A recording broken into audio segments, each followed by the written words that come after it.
Começar o programa de hoje então, porque Lula voltou a atacar o Banco Central, hein? O presidente criticou a decisão do Comitê de Política Monetária do Banco Central, que manteve a taxa de juros em 13,75%. O governo esperava uma queda que não aconteceu. E a presidente do PT, Gleisi Hoffmann, chegou a acusar o Banco Central de ser um entrave para o desenvolvimento ao fixar a taxa básica de juros, mais conhecida como a Selic. A reportagem que chega agora no Morning Show é de Rodrigo Viga. O Banco Central não pode ser um entrave para o desenvolvimento do país. E está sendo? Nesse momento está sendo. Uma taxa de juros de 13,75, obviamente isso tem um impacto sobre a vontade do setor privado em investir. Quem é que vai ter coragem de investir com uma taxa dessa? Então deixa no sistema financeiro. Pouco antes dessa declaração, o presidente Lula, presente junto com Gleisi Hoffmann, na posse do novo presidente do BNDES, Aloysio Mercadante, afirmou que não há justificativa explicação para a Selic estar em 13,75%. Como é que eu vou pedir para o Josué fazer com que, sabe, os empresários ligados à Fiat vão investir se eles não conseguem tomar dinheiro emprestado? E é engraçado porque isso já faz quantos anos que a gente briga pela taxa de juros nesse país. E eu pensei, bom, agora resolveu tudo, o Banco Central é independente, não vai ter mais problema de juros. Lê de engano. O problema não é de banco independente ou banco ligado ao governo. O problema é que esse país tem uma cultura de viver com juros altos que não combina com a necessidade do crescimento que nós temos. No ano passado, o IPCA, a inflação oficial do país, medida pelo IBGE, fechou em 5,79%, mais uma vez acima do teto fixado pelo governo. Do Rio, Rodrigo Viega. E olha, gente, a regra que rege o sistema de metas não determina que a definição ocorra no Conselho Monetário Nacional de junho, mas até essa data, e que o adiamento da decisão só traz ruídos e deixa as expectativas de uma inflação sem referência. E aí nós vamos verificar a análise que eu gostaria que vocês pudessem me ajudar a fazer. Nós temos aqui um time que eu gostaria de apresentar hoje, o nosso Mano Ferreira, Felipe Campos nós já falamos, temos o Roberto Dumas hoje para participar com a gente, seja bem-vindo, viu? Obrigado. Roberto, prazer estar Roberto, economista do portal Antagonista, está participando aqui com a gente hoje do Morning. A nossa Wafá, Alexandre Borges, já vejo por ali. E o nosso Zé Maria Trindade, hoje vai ajudar no reforço da entrevista, principalmente com o Moro, né, Zé? Daqui a pouquinho tem Sérgio Moro aqui na programação da Jovem Pan.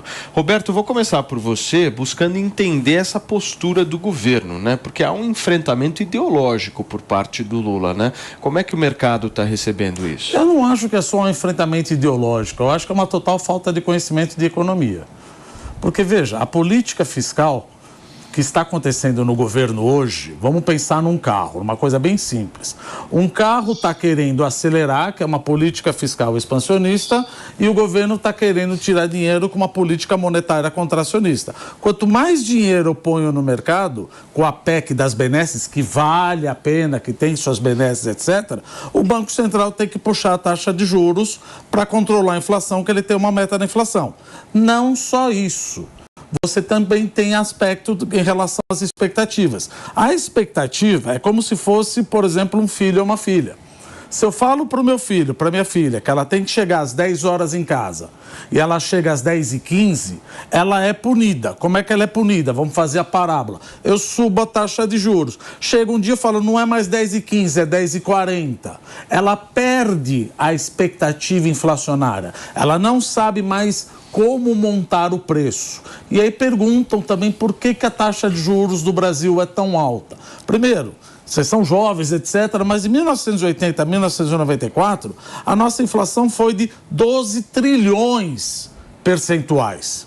Não quer dizer que nós vamos chegar nem perto disso, longe, não é isso. Mas nós temos uma herança inflacionária que chama preços administrados. Ou seja, minha luz, minha água, o salário, etc., tudo é reajustado mensalmente. Fica mais difícil. E o aspecto do risco fiscal. Se o governo chegar na pancada, reduzir a taxa de juros, aí fala Faria Lima, não tem nada de Faria Lima disso daqui. Porque quem financia a dívida pública somos nós. Nós estamos falando de 5,7 trilhões de reais que quem financia sou eu, que põe o dinheiro, meu rico dinheirinho no fundo de investimento, você que põe teu dinheiro no fundo de garantia, por tempo serviço, que trabalha no Jovem Pan, você que coloca no INSS... Depende. São suposições. Acaba ganhando. E isso tudo é que compra título público.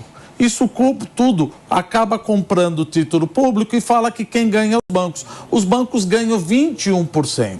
Sim. E tem um aspecto outro também. Infelizmente, ou felizmente, a taxa de desemprego do Brasil, graças a Deus, está caindo. Está 8,1%, está uma maravilha.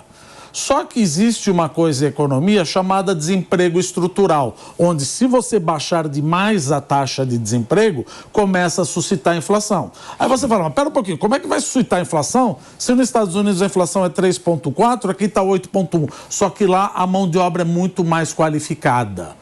Eu não tenho tanta mão de obra qualificada. Não, perfeito. Isso gera mais A gente inflação. vai ter bastante tempo para conversar sobre muita coisa, Que bom. Roberto. Você pode ter certeza disso. Deixa eu passar a palavra aqui para o nosso Alexandre Borges. Ale, eu vou pegar aqui o pensamento de um dos maiores pensadores hoje da atualidade no Brasil, né?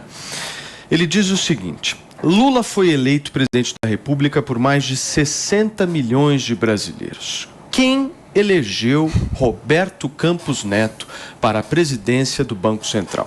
Esse pensador brasileiro que eu estou citando chama-se Guilherme Boulos. Eu queria muito que você pudesse, por favor, meu querido Alexandre Borges, fazer uma avaliação sobre esse raciocínio. Oh, meu Deus. Talvez a mesma pessoa que escolheu o Guilherme Boulos como ministro da Economia, né? Quer dizer, porque quem ele está dando palpite sobre isso? Algo que ele absolutamente não conhece.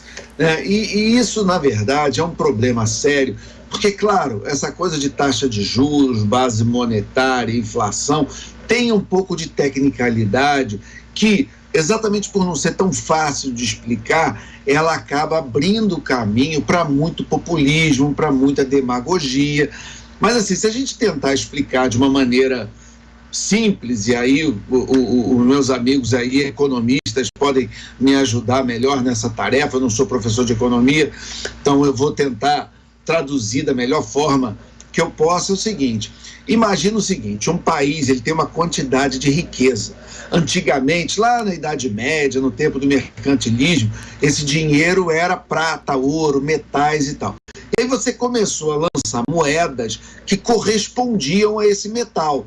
Então você tinha uma moeda de prata que tinha o valor lá da prata e que você podia converter esse valor a prata. Então aquele dinheiro, aquele papel, aquela moeda, ela tinha um valor real. A partir de um certo momento, o dinheiro começou a virar papel e começou a virar algo que chama moeda fiduciária, moeda de confiança. Você confia que se você tiver aquele papel e um dia você bater lá na porta do banco e quiser trocar por ouro, por prata, você vai conseguir. Só que essa quantidade de papel foi crescendo de uma maneira muito maior do que o correspondente à riqueza real. Então, o sistema financeiro, ele conta que não vá todo mundo correndo ao banco ao mesmo tempo, tentar resgatar aquela riqueza, porque o banco não tem esse dinheiro todo. Ok, então, conceitualmente é um pouco isso. O que acontece em relação à taxa de juros? A taxa de juros o governo, ele tem despesas que são despesas altas e ele precisa financiar. Da mesma maneira que se você estiver endividado, você tem que ir ao banco pedir empréstimo, você tem que girar no seu cartão, lá no cheque especial, você tem que girar lá no cartão de crédito, e o sistema bancário empresta dinheiro para o governo. Só que como é que ele faz isso? Ele faz uma expectativa de pagamento. Se ele acha que o governo vai pagar, ele cobra mais barato, os juros é o preço do dinheiro. Se ele acha que o governo pode dar um cano, ele cobra mais alto, e aí os juros ficam mais altos. Então, quando o seu Lula vai e diz que ele não quer teto de gasto, que ele quer gastar, que gasto é investimento, ele passa uma mensagem para o mercado de que ele vai enfiar o pé na jaca em gastos, e isso talvez comprometa a capacidade de pagamento do governo em relação às suas dívidas. O que o mercado financeiro faz? Cobra mais caro pela dívida. Por quê? Porque é uma dívida mais arriscada. Então, o governo ele não tem que reclamar o termômetro pela febre. O governo tem que ter as contas em dia, tem que mostrar ao mercado que ele é responsável fiscalmente, que ele vai ter capacidade de pagar as suas contas e, a partir daí, naturalmente, o mercado financeiro vai emprestar dinheiro mais barato e a taxa de juros vai cair. Eu espero não ter falado nenhuma bobagem e, em relação à economia, os meus amigos aí da mesa economistas, se puderem, por favor, me corrijam, mas o raciocínio geral, em termos leigos, é esse. Perfeito. Ale, Mano, se você for analisar, teve uma nota ontem do Banco Central, até do Roberto Campos Neto, fazendo uma espécie de aceno à política que o Haddad diz que vai implementar, de redução de gasto da máquina pública e tal. Você acha que hoje o único aliado que o Roberto Campos tem é o Haddad nessa área econômica, por incrível que pareça? E aí a gente vê como ele está complicado em termos de aliados, né? Porque um ponto muito importante é que, quando se trata de governo, manda quem tem a caneta. Quem tem a caneta é quem foi eleito. Então, não adianta muito ministros fazerem um discurso prometendo responsabilidade quando o presidente que manda no ministro dá o sinal oposto. Então, é muito preocupante essa situação. E acho que vale chamar a atenção para um aspecto da fala do Lula, que ele tenta opor no discurso dele a noção de responsabilidade fiscal, ou seja, de você ter as contas do governo sob controle, o governo gastar menos do que arrecada, ou seja, ser capaz de pagar as suas contas, e a responsabilidade social, que é a capacidade de fazer política social, de fazer com que os mais pobres sejam incluídos no orçamento, como ele gosta de dizer. E qual que é o ponto? É que não existe essa oposição entre responsabilidade fiscal e social. Quando a gente olha, na verdade, não é possível falar em responsabilidade social sem responsabilidade fiscal. Por quê? Porque se o governo não tem responsabilidade fiscal, o que acontece?